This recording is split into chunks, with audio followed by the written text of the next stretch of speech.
Now it's time for Straight on the Point with Jesse T. from some undisclosed location somewhere in the world. Now, ladies and gentlemen, here's Jesse T. Now it's time for Straight on the Point with Jesse T. from some undisclosed location No, let it go. I like it somewhere twice. in the world. I don't even get it once now, anymore. ladies and gentlemen, here's Jesse T. Man, I got it twice in one day. I'm happy. I can't recover that fast, though, you know?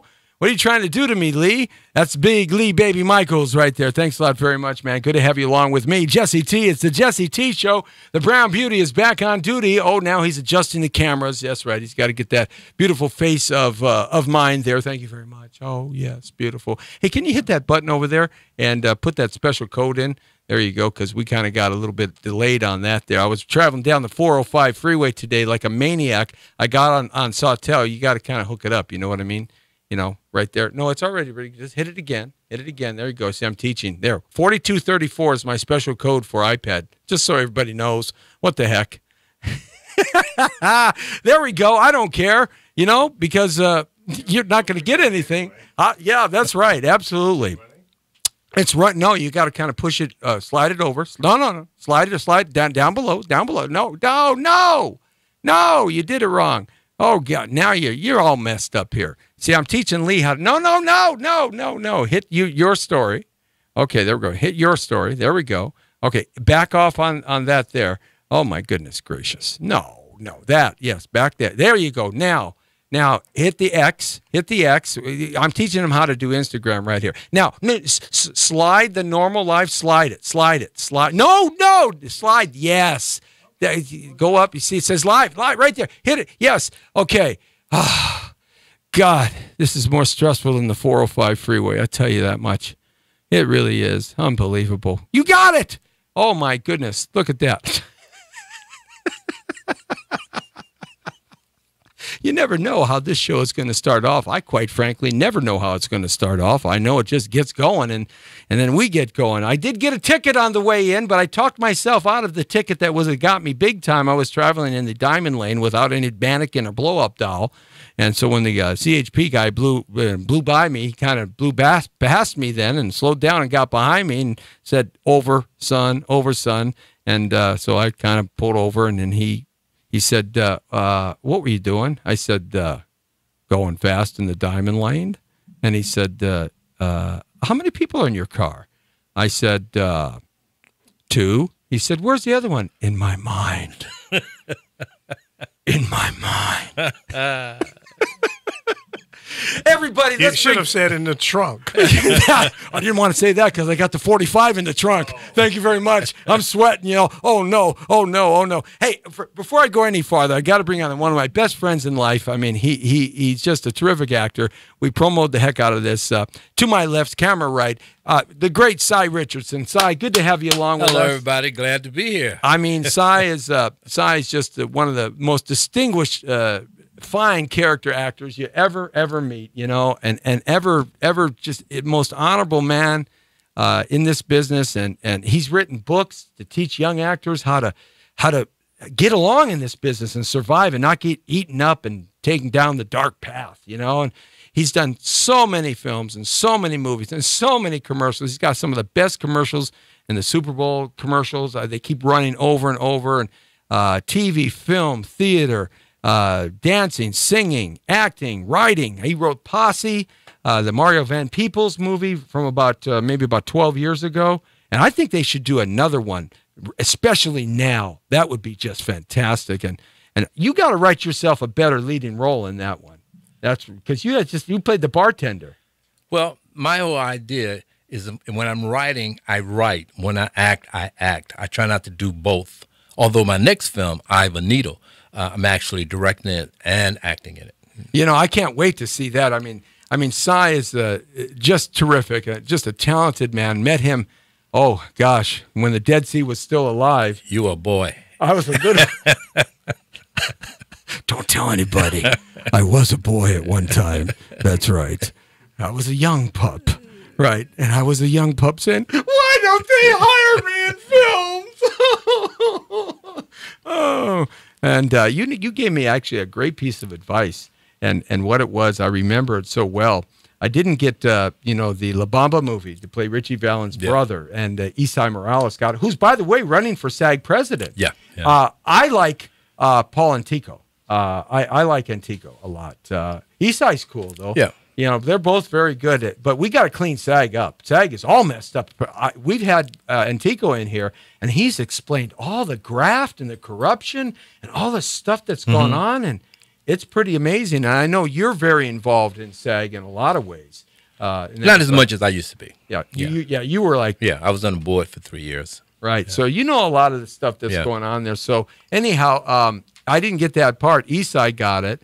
And I was whining for about a week. And I remember we were at a showcase, and I said, "Look, man, I didn't get this part." And you basically said, "Well, if you want to make some money in this business, go be a plumber." You do this for other reasons. And what do you do? I mean, how does an actor survive when they want something so bad, but yet they're not getting it? But the first thing you have to remember is the only job you'll ever get is the one that's meant for you. Now, that came about. I did a film called Kinjite. I was went to for a general meeting. And when I got there, I saw all of these black stars, all of black exploitation period. And I said, I see why they didn't want me to audition. They just wanted me to come in and meet with the guys. The next movie they get, I have a better chance of getting involved. So I go in the room and I see the director and producer, and they talk to me. And the director says, "You were in Sid Nancy?" I said, "Yes." "What did you do?" I say, "I was the methadone clinic guy." He said, He picked up a script, threw one at me, and he threw one at the producer. He says, "Turn such a page and read." And we read. He said, "Thank you." And I got up and left. Well, when I got to the car, remember the old telephones? Oh, yeah. Yeah. Yes, old telephones. It was ringing, and I picked it up. My agent Big said. Square one, right? My agent said, "I got to meet your God." I said, "What you mean?" He said, "They just hired you to be in Kinjite." And so I'm sitting in the car thinking, I said, that's it. The only job you'll ever get is the one that's meant for you. All of these stars were sitting in there. It wasn't their job. It was mine, Amazing. And all I have to do is go in and do what I do, because I have something no other actor in the world has. You. Me. That's it. Right. See? So it takes time for somebody to learn that. I know I came out of the radio business, and I've done a lot of things on stage and stuff, but what happens to you is, when you first start in this entertainment business, whatever your thing is, you try to be what it is that you want to be. Like if you're a singer, you try to be a singer, someone that you knew or you emulate, that you really found inspiration when you try to be like them. And it doesn't really work. And then somewhere down the line, something happens that you realize, well, wait a minute, I just got to be me. And when you realize that, it's a freedom, isn't it? Yeah. Because then I don't have to compete with anyone. Right. I just bring what I got. Yeah. Yeah. It's like a potluck. When you go to someone's house for a potluck, you bring a dish that you like, that you want to eat. You don't sit there and say, well, now, the host might like this or want that. You give them what you like, and that's it. And that's what I do when I go on audition. I give them exactly what I got to give. You either like it or don't like it. It's okay with me. Yeah, you got the job when they eat all your food. That's right. But you don't got the job when all the other food is eaten and yours is still there at the potluck dinner, right? Yeah. Well, that's like... But then I'd take it home and eat it later, so what the heck? Well, that's like this series I did called Pushing Daisies. Oh, that was a great series, by the way. This was on network TV, and you're going to tell a story about it, but I remember when I was cruising around the TV, and I saw you, and I went, ah! That's Cy, Daddy's on network TV. Pushing. That was a very popular series for a couple of years. Yeah, and you played a great part. That was a terrific part, by the way. Yeah, but see, what it is that I went on this audition, and I had one line, and the line was, and that was it. Yeah, and so next thing I know, they were calling in saying they wanted me to be semi-regular in this show. From From You know, see, so you never know. So maybe what you should have went is and you would have got the lead role, and they would have ousted the lead actor, right? It's a possibility. You never know. Baby, you need me as your agent. You see, I'll get it for you. Decide you should have went ooh Yeah, so, But that's interesting. Just that one little expression. They saw what they needed in that character. You know, it's so true that when you're a talent and you're an artisan and you're doing something, it really doesn't take much. Like they say about painters, one stroke of the brush can change the whole picture. and it does. It really does. Because you paint too. No, I don't paint. You don't? I wish I could. My mother painted. I couldn't. Well, the kind of painting I do is I paint houses and I throw buckets of paint and then I get it all over myself and rub myself on the paint on the house. Yeah. But one of the writing is that way too, and we'll talk about that in a second. But you're best known. You have you're best known for your continuing acting ability. I mean, you came to town here. I think you were way back when. I know I was about 19 or 20 when I met you, 18, 19, 20, something like that. And we met at Guy Stockwell's acting school. And you know, I always say this when I bring him up. He loved you. He talked about you forever, for the rest of his life. He thought you were just the most amazing, one of his most amazing students he's ever seen. He said that guy's going somewhere. Guy really loved you. He wrote a scene for you and I, Shazam. Yeah. Right. Shazam. That's right. Yeah. And we did that. I got a lot of work out of that. I got a lot of commercial work out of that. And we used to do these showcases where you go and showcase your talent, like Bobby Chance does at her place now. Yeah. A lot of showcasing. And nevertheless, I got sidetracked there for a second. One of the things that you've been around a long time and you've continued to work on a regular basis. I didn't realize how much work you've put in until I saw your IMDb site again last night for the first time in a while. You've worked consistently every year, 2, 3, 4 projects. How did you do that? By the grace of God, I have no idea. What I do, when I came to California in 1976, December 16th, 1976, I came here for one purpose, and that was to be a character actor. And I looked at myself, I'm a journalist, and I majored in advertising. Right. So I said, now, if I can sell soap, I can sell me. And I went about the business of making sure that every morning I got up, I saw at least 5 casting directors and 5 agents. Every Thursday I went to the library because I have a lot of money, and I would go through the drama log looking for jobs, and I'd send out everything I had there. And from that moment to this moment, I basically do the same thing. Even though I have an agent, I still go online. I still check Actors Access. Right. Because I realize that as an agent may have 200 or 300 clients. Yeah. Yeah. So he needs help. Right. So I give him help by looking for jobs myself too. Yeah. It's a team. It's a team concept when it works, when it functions right. But basically, I never know which job I want to get. I just put them out there. And I get one, and next thing I know, I get a call from my agent. He'll laugh. He said, "You sent for this one, didn't you, Si?" I said, "Yeah, I did." He said, "All right." He said, "They want you." Yeah, that's where I go. When we met, I didn't realize you were here that many years before we met, because we met in the mid to early 80s. Yeah, so early 80s. I didn't realize you were here that many years. But the first thing that I had the opportunity to see you in was the premiere at the Victory Drive-In on Roscoe Boulevard, and that was Repo Man. Oh, yeah. Remember they did the premiere at the drive-in? Yeah. Now, there may have been other premieres, but that premiere you had invited me out to see, and we saw Repo Man. I think that was Emilio Estevez's first film, wasn't it? Yeah, he was just a kid. That's a film I tell my students about, because I did a film in New York called Nocturna, and I was one of the leads. Mm-hmm. And the other lead actor couldn't work one day because he had to be an extra in a soap opera. So I said, "Why are you giving up a day here as a lead to do an extra in a soap opera?" He says, "I'm an actor." I said, "Oh." That was all he had to say. I understood what he meant. Right. So when I get back to L.A., I get a phone call from Vicki Thomas saying we need an extra in a student film we're doing at UCLA. And I said, okay, I did it. So I did this student film because I'd never done one. I'd never been an extra before. Right. Okay.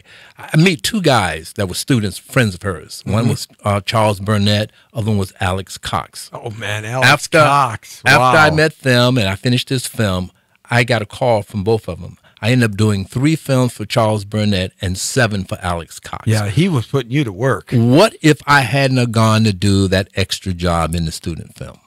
You wouldn't have never got the opportunity. Like Olivier said to one of, in his autobiography, he said an actor is always working. Whether you're an actor, you sing, you dance, you paint, you sculpt, you read, you write. Always be doing something in the artistry form of performance, and you never know where it's going to go. So that's that formula in action right there. Yeah, well, my Bill Oakley, I worked at a dinner theater in Colorado for a year and a half, singing and dancing. Yeah. And he would always say, an actor is not an actor unless he's acting. So we did That's right. 8 shows a week, 6 nights a week.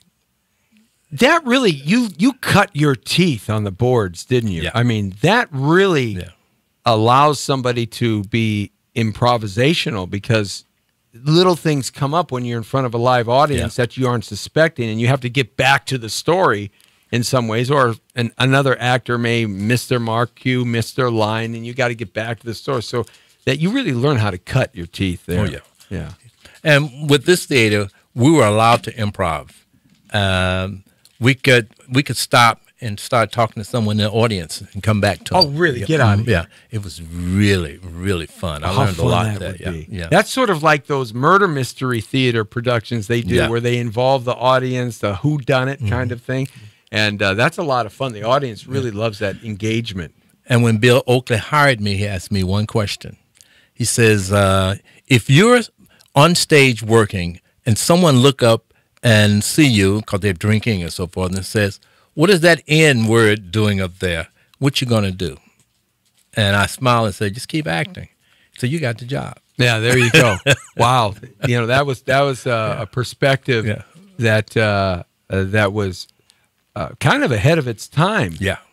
You know, in terms of the concern of what do you do with something like that? Jump out and jump on the table and hit the guy with his own beer, or what? Right? Yeah. You know, how are you gonna do that? But you're there to perform and entertain, and that's one of the things that you've kept yourself pretty clean away from, this political repertoire that everybody gets into, especially actors these days.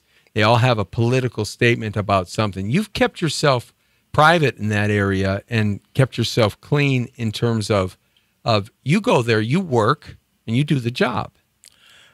I'm a Christian. You know, I follow Christ.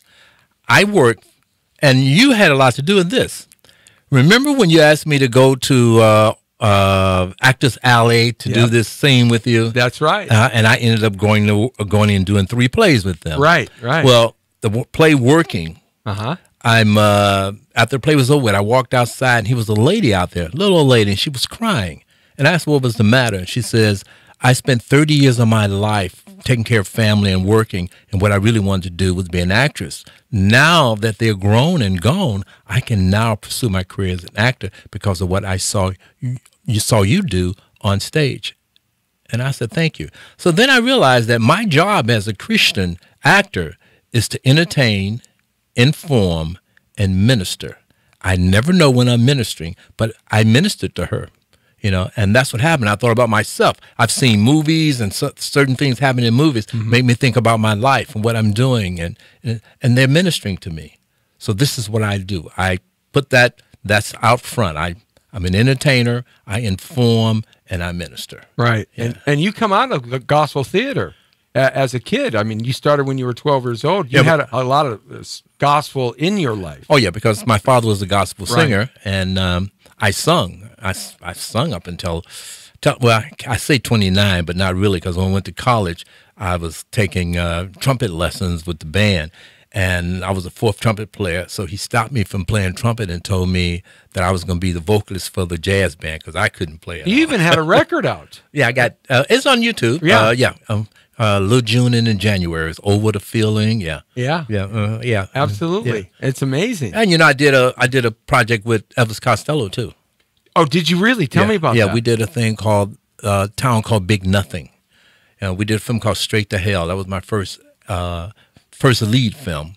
And it's called Straight to Hell, and he wrote this song. Elvis Costello is a cool dude. I interviewed him is. 2 or 3 times when he would come through town. Yeah. When he was coming through town in the first popularity of his time. Yeah. And that was 25 years ago. But he was really cool to me. Real good guy. Yeah, he's a really nice guy. Yeah, really introspective about a lot of things. He kind of got into some deep stuff, and he likes to take it that way. In that respect. At least my relationship with him in that idea. Well, that's an interesting angle, because that leads into before we jump into that the Alex Cox movie, the one that really put you on the scene and has become a cult favorite, and that's Repo Man. Yeah. And you played Little, I think it was, or what was Light. it? Light. Yeah. It was Light, and that character, everybody knows that character. That one scene that you did with Emilio. What was that scene? How did you guys put that? How did that come about? That one scene with the gun. Oh, you mean with the car? When I drove the car? Yeah. That was all improv.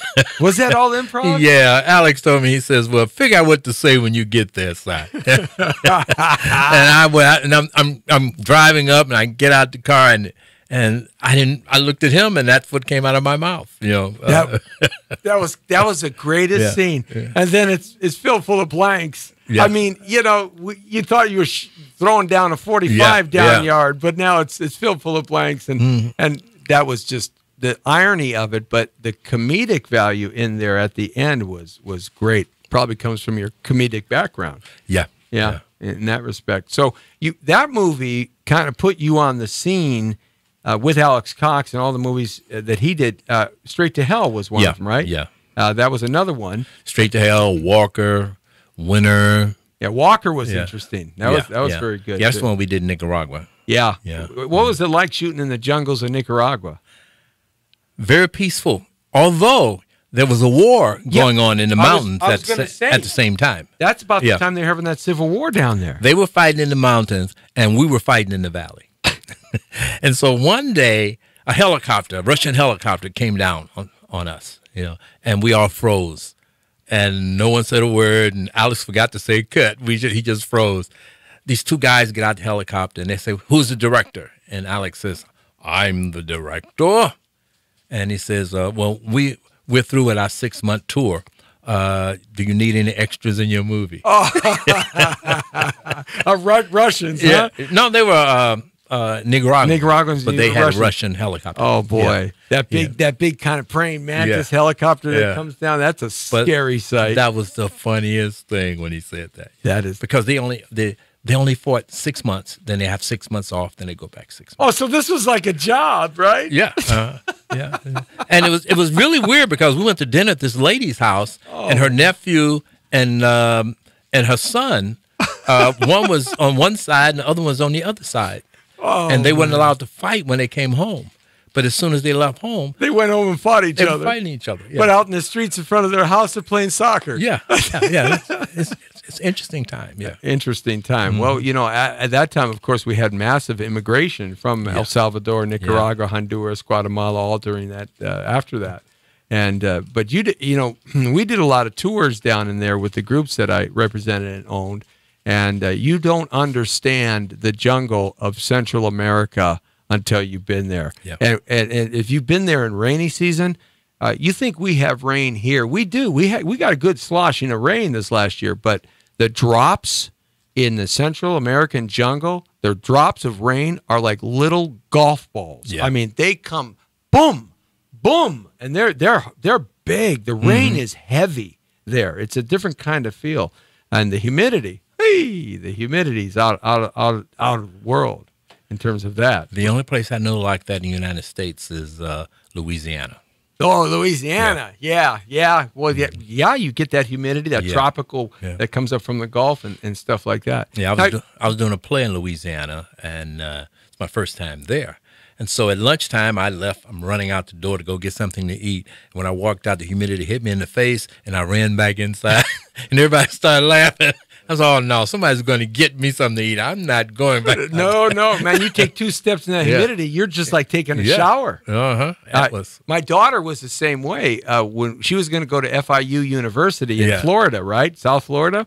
And they were recruiting her big time. And we got off that 747 jet, landed in Tampa, and then we had to drive up. We got off that. It was in the middle of the most humid time. The humidity hit her, and she said, I'm not going here. I'm not going here. And then coupled with the fact that the crocodiles or the alligators, what is it? Thank you. The alligators and all the fresh water down in Florida. She said, I am not going here. So I can relate to that. That humidity is something to be tied. Now, so you did Repo Man. You did all these projects with Alex, and then of course you've done a countless numbers of TV shows. I mean, what's the difference when you act in a TV show like Pushing Daisies, which you had a regular reoccurring role, and it was terrific. You played the coroner. Right. And is there a difference for an actor? That when they're performing on stage, when they're performing in a film, or when they're performing on TV in an episodic TV? Stage, you're larger because you got an audience and you got to reach them. And you can't reach them by yelling. You got to use your diaphragm to bring it out, see. So everything's larger, it's bigger. Film, it's smaller, because the camera takes everything, so you can do less. As a matter of fact, sometimes I forget, a guy named Middleton, the casting director. I read for him, and he looked at me and he says, "You're either the worst actor I ever seen, or you're a genius, because nothing about my face moved except for my mouth a little bit." But it was a film, right? And that's what and that's what just one little eyebrow or something. And TV, you're more animated because TV is small. Yeah, TV is smaller. Yeah. So you can be a little more animated on TV. Yeah, that's what happened to me. I couldn't book a TV show, so my agent sent me to audition for the new Adam 12, but she told the casting director to critique me because she had to figure out what it is. I had been on over 50 TV shows and hadn't booked one. Right. So she explained to her. Wait a minute, stop right there. You had been out to 50 TV shows reading with your resume, and you didn't even book one. Didn't book one. See, that's saying something right there in terms of your perseverance and what you knew you wanted to do in life. Well, that also came from an old man. The guy I did my first film for, Cinderella, and I was writing a play, and he told me, he says, it's going to take 100 no's before you get a yes for being published. So I took that as from an acting point of view too. I figured it'd take me 100 rejections as an actor before I get my first job. Although I booked my first job 30 days after I got here. Right. Yeah, but he the one that directed. He the one that wrote that film. Right. So I look at it all things like that. As a matter of fact, I have my memoirs I've finished. I've sent 150 query letters out to literary agents, and no one has picked it up yet. But there's 1,000 of them out there, so I'll send out another 150 this year. Yeah. Right. Yeah.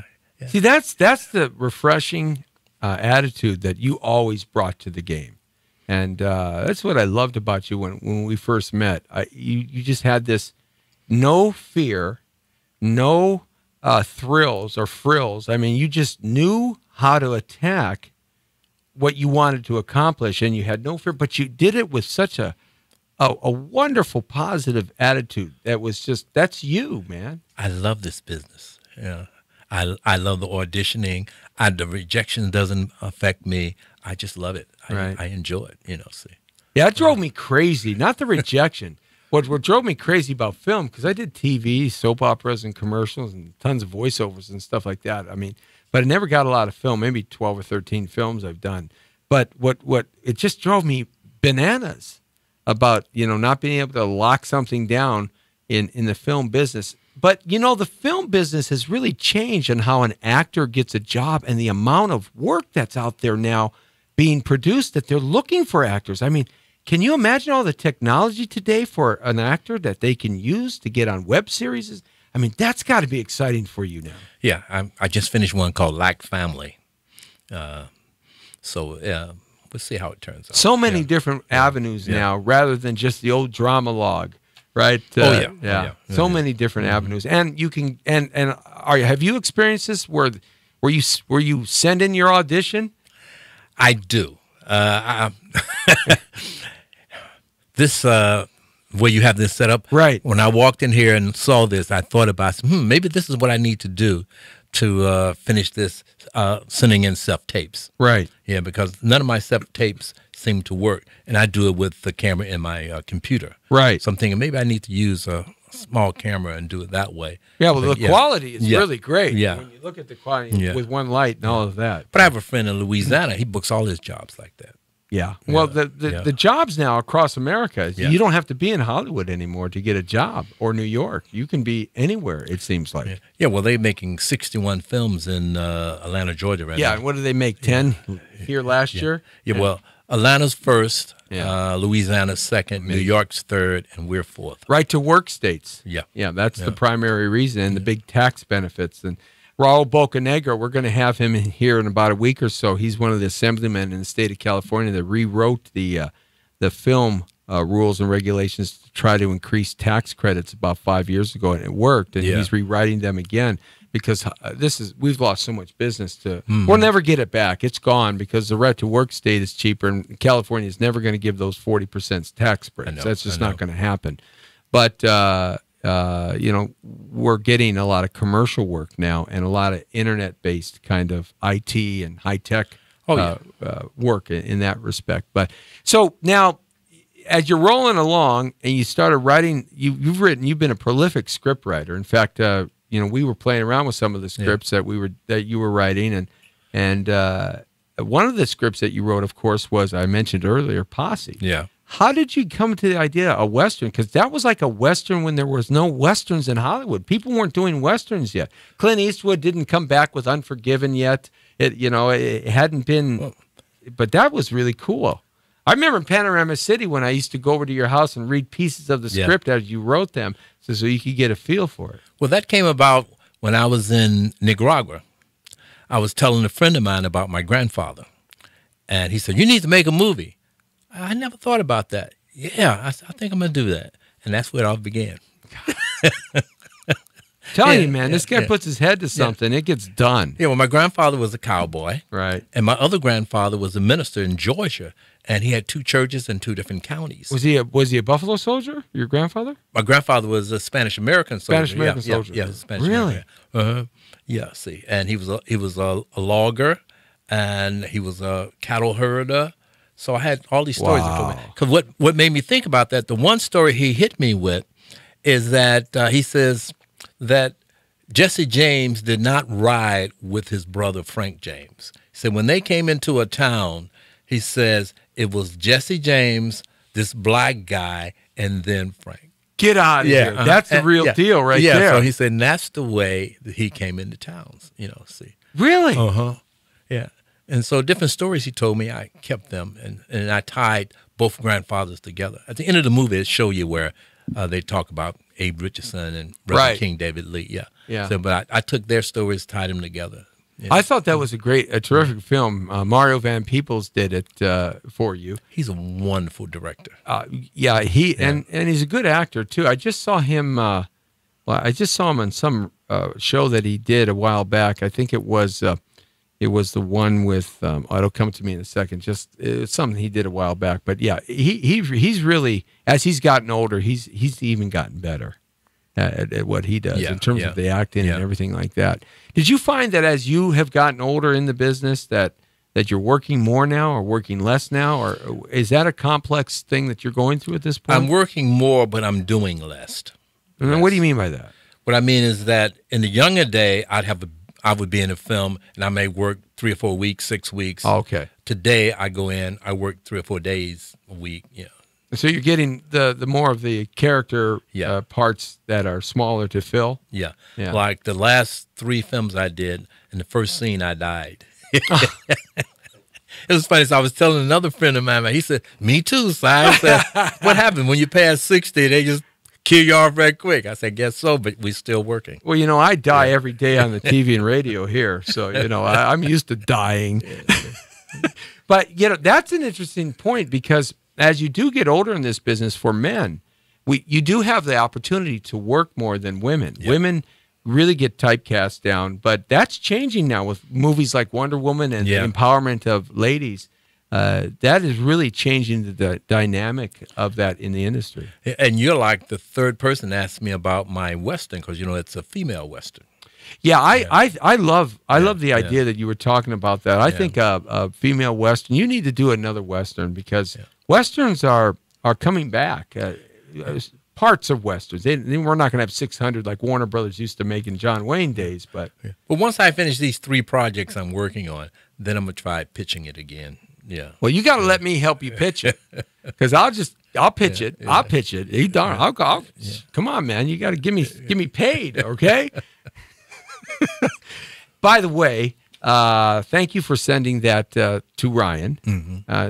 And she's got it. And you've got a feature film you're directing. You're the director of this feature film, and it's about soccer, right? Yeah. Mm-hmm.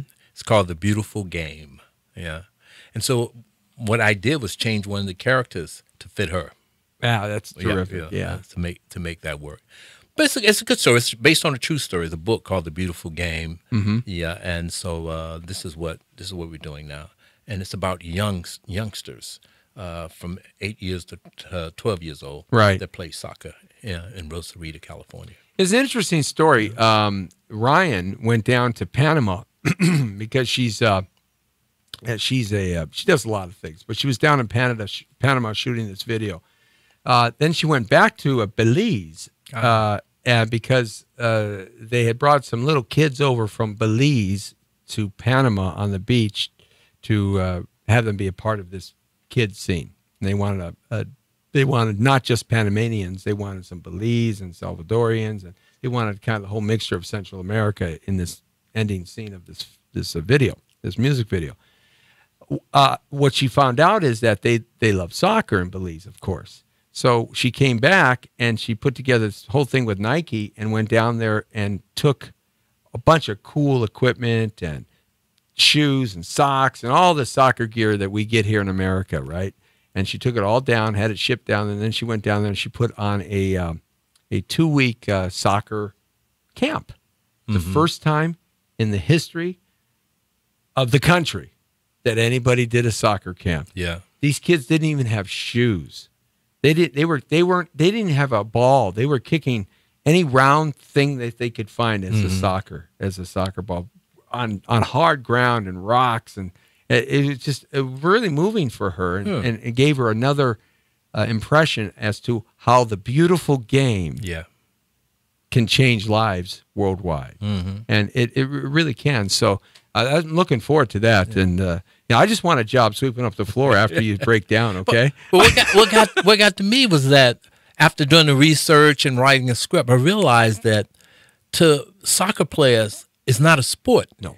It's a religion. It's an absolute religion. It really tripped me out. I never realized that. Sort of like acting is a religion for you. It's not. It's what you do. It's part of you. Yeah, soccer, unlike a lot of other sports, it hits core to a lot of people, because soccer is a world sport, and not only that, it's in a lot of countries that have nothing. Yeah. That have nothing. America, we're lucky, and some of the other countries are, but most of the countries in the world that play soccer or football, as it's really called, football, they have nothing.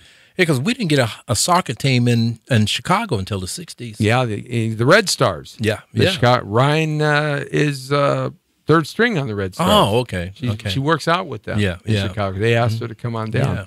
But nevertheless, so now you got into the writing, and one of the things that I think was one of your masterpieces was this book that you wrote about how to help actors stay focused and yet be Christian in this business, because that is a oxymoron in a lot of ways for this business with all the weird stuff that goes on that you know about. What inspired that book? And, I read it, and some of the stuff in there, it works. It keeps you focused and straight on the point. An Actor's Spiritual Armor. It's a great book. Yeah.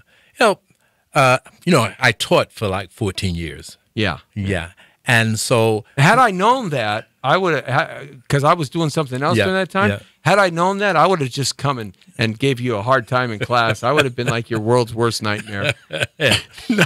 Yeah. See, so that's how it came about, because young people, when they come to L.A., you end up becoming their surrogate father. Right. Male and females, and things they tell you, things they need. And I was giving them advice and how to go through this and how to go through that.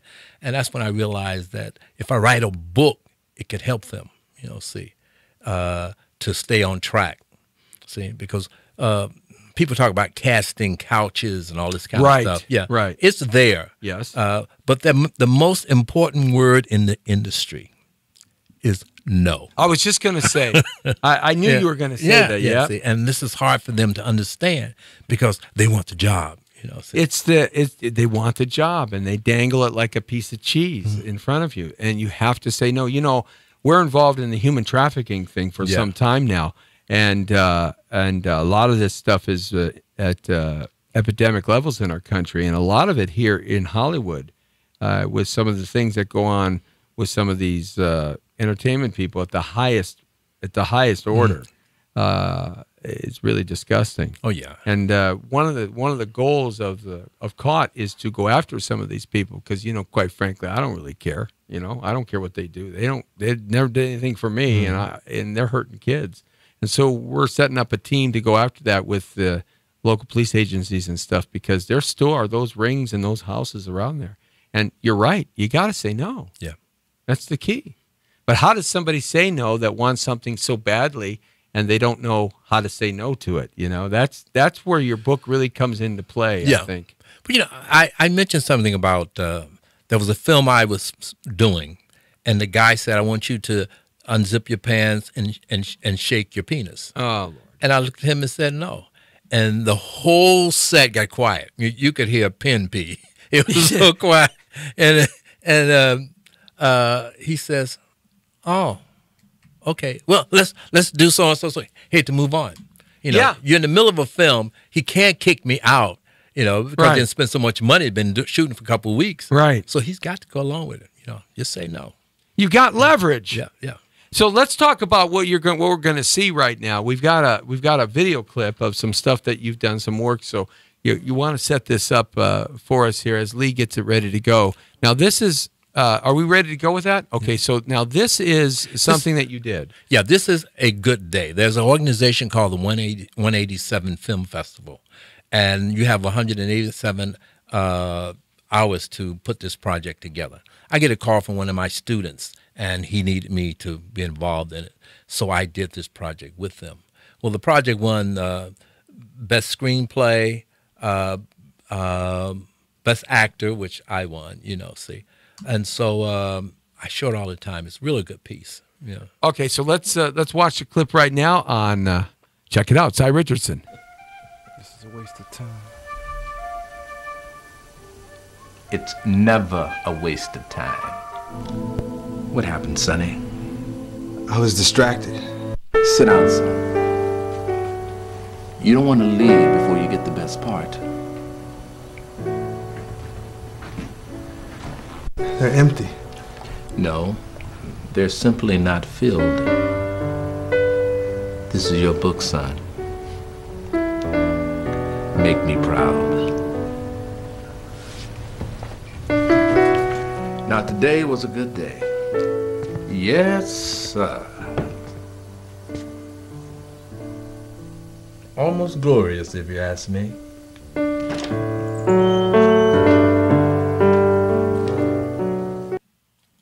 That's pretty powerful, man. That's a powerful scene. Do you know what my character is? I would say it's either an angel, God, or it's You're right. it's his father coming back to help him. God.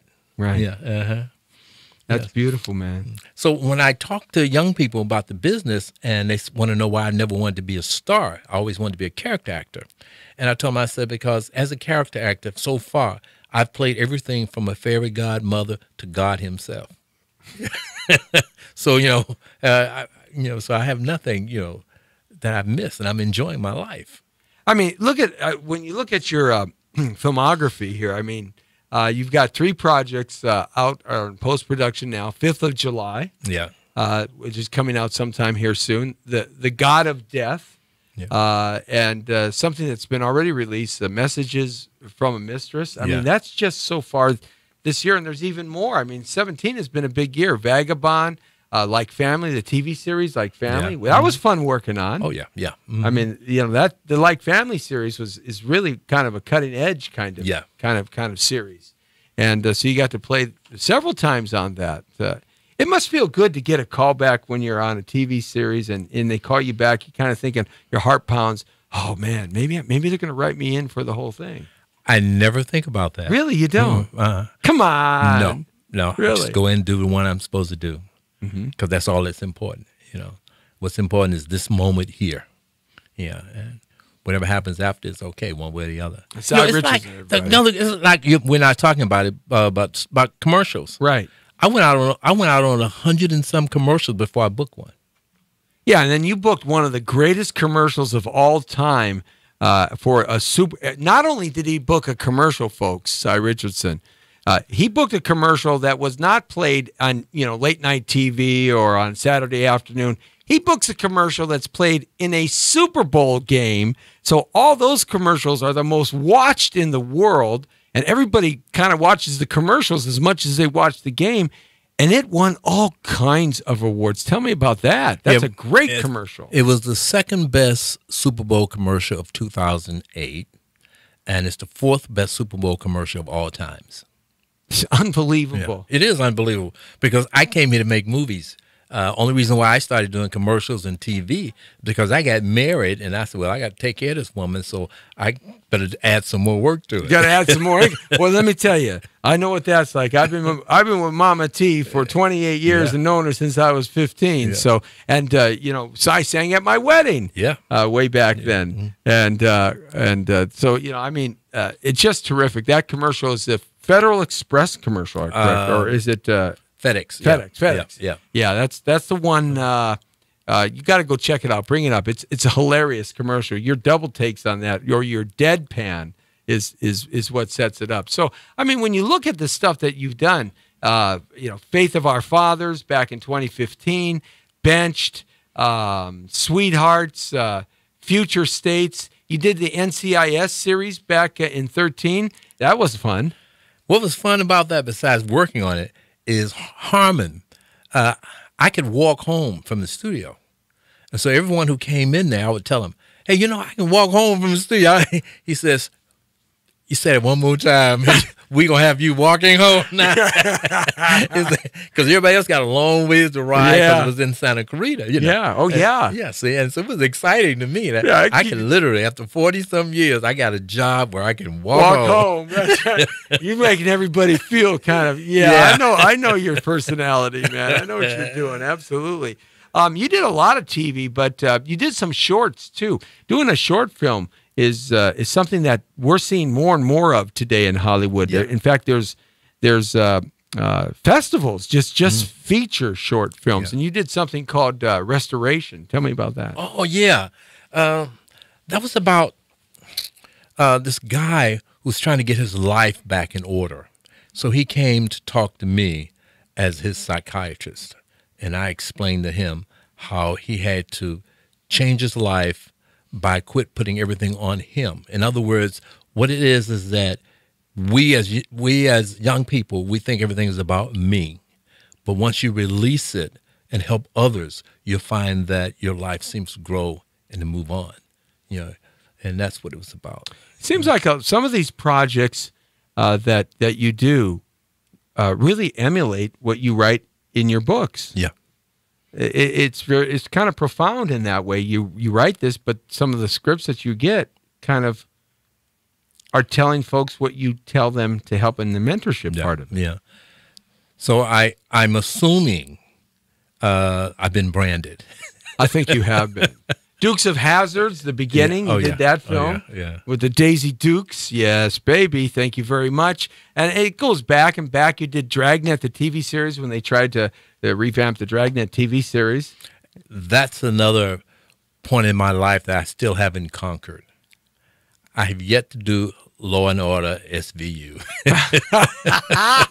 That's right. That is Yes. my favorite show of all Oh time. yeah, that's crazy when you can play on your favorite show. Isn't that the greatest? So I've done 3 Dick Wolf shows. 2 of them were series that didn't work. Uh-huh. And I've yet to get a chance to do that one.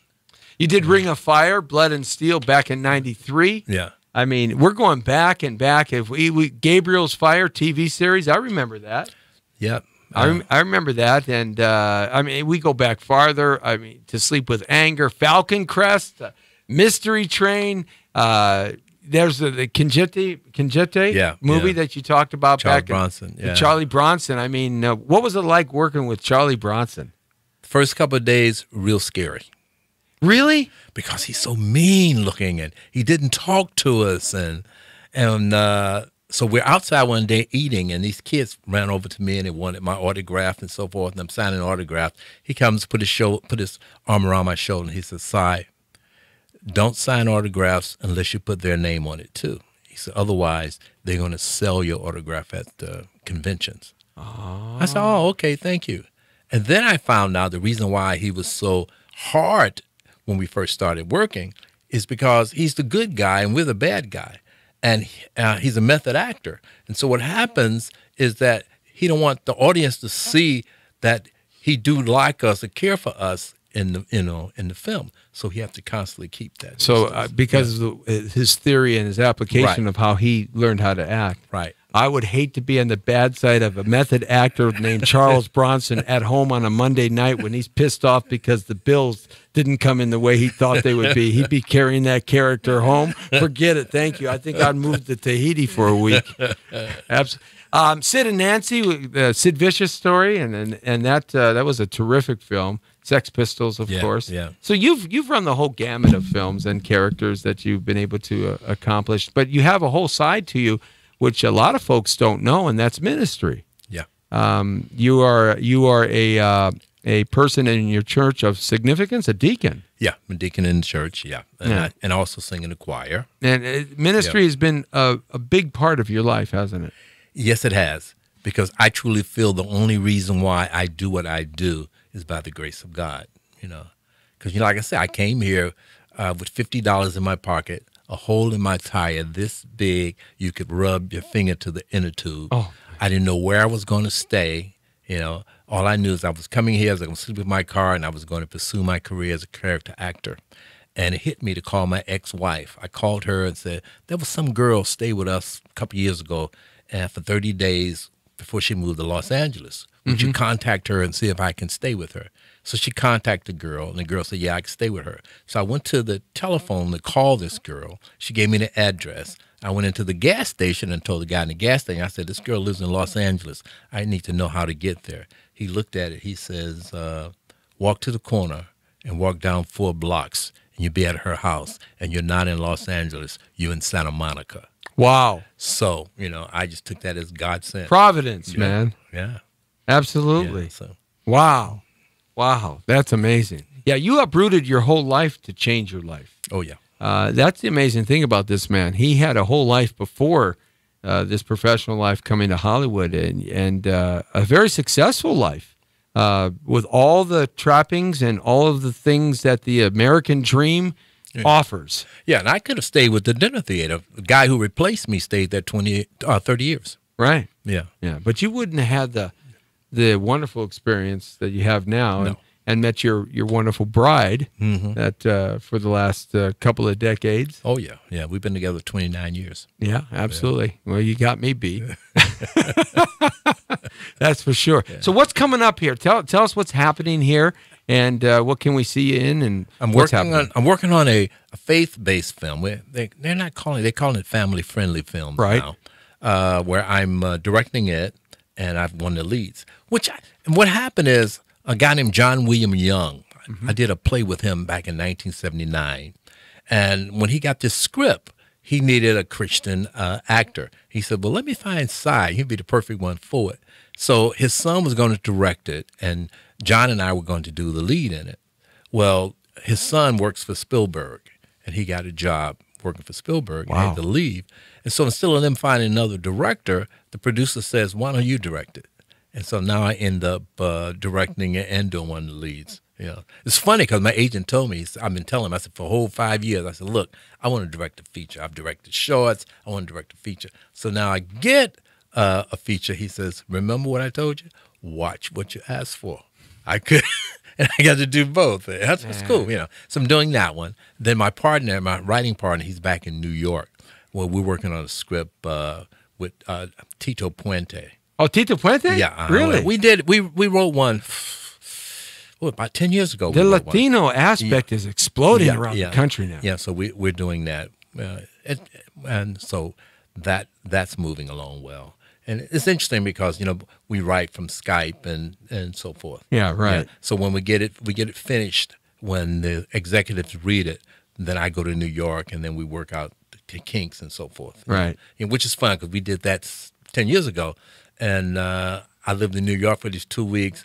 It's really nice living in New York when you don't have to spend no money. Yeah. I mean, even to catch the cab, we just gave him a little chip. We gave him a little piece of paper, handed it to him. And that was covered. That was covered. You know, Yeah. we just had a great time. Yeah, when you got to spend money in New York, you go through money real fast. Yeah, so I'm doing that. And then I have this. You like Chicago pizza better or New York pizza? Chicago pizza, although my wife says Chicago pizza costs $75. Because I went to my favorite pizza place in Old Town, and I parked. That's where my dad was raised. That's where I was. I lived in Old Town as a kid. Yeah, and I parked, and I didn't pay any attention to the sign. So when we went and ate and came out, I had a $75 ticket. Yeah, I'm Chicago pizza too, man. Yeah, You know, absolutely. I like it. That's right. You did live in Old Town. Yeah, I did. Yeah, Because I lived at Sullivan and Sedgwick. Wells Drive. Yeah. We lived up on Wells Drive, and also what goes through the University of Illinois now, the street that cuts right through it, Halstead. Oh yeah, Halstead. Well, the university took over that whole neighborhood. yeah. I drove Halstead Street CTA for 6.5 years. Yeah, that's why I say. So you know it. Yeah, absolutely. Watching you and my dad talk one night when you came over to the house was like it was old times on the block, man. Yeah. I just kind of sat there and said, "Wow, cool." Yeah, absolutely. There were good days, you know. Yeah, different days, different times, yeah. different people, different world, different rules, different everything, you know, in that respect. But the times are good now. You're looking great. You're healthy. Thank you. I'm hanging in there. Yeah, absolutely. Yeah. You got to start doing some workout with me, man. Come on now. Oh, no, Lee says, no, don't do it. Don't do it. So how can the fans find you? Where can they find you online and kind of keep in touch with your career? And on Facebook Uh-huh. and my website, which is CyRichardson.com. Yeah, and I'm on Twitter. Right, Yeah. Where else am I? I think that's it. right. But I have a Facebook page for I Have a Needle too. I Have a Needle, the movie. The new project, Yeah, right. a new project, yeah. And what I'm asking people to do is put on their little stories about them and their grandfather. This is about two grandfathers who come to California to raise their granddaughter because her parents have died. And both of us want them. One want to take to New York, the other one want to take her to Vegas. So who gets to keep her? Yeah, see. And so the judge says since she's 11 years old, she have a right to choose who she want to stay with. So what she does is put a game together and send us out with this game. She says the winner of the game is the one to get me. Wow. And I'm sure there's going to be an interesting thing at the end, which I can't wait to see. Yeah, so That's a great concept. Yeah. Mm-hmm. Absolutely. Because, sometimes money is not the important thing. Right.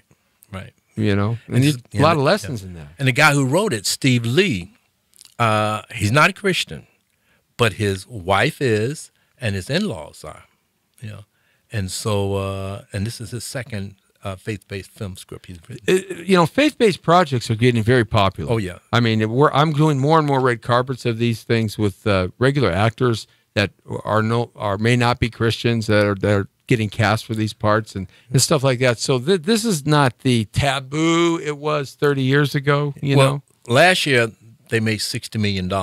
I guess so. Now, Hollywood is starting to make faith-based film. That's why they call them friendly. because they only family-friendly. cost $1-2-3 million to make, and they make a lot of money. Yeah.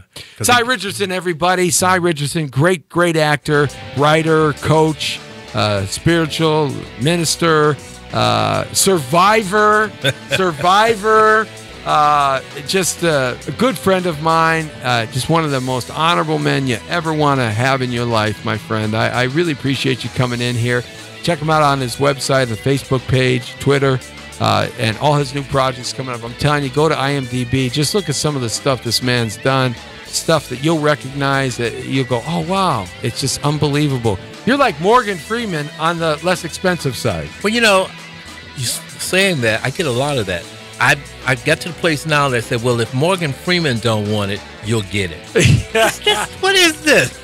That's not bad, man. yeah, but I get a lot of that. That's not bad. Yeah. I wish I could say that to somebody.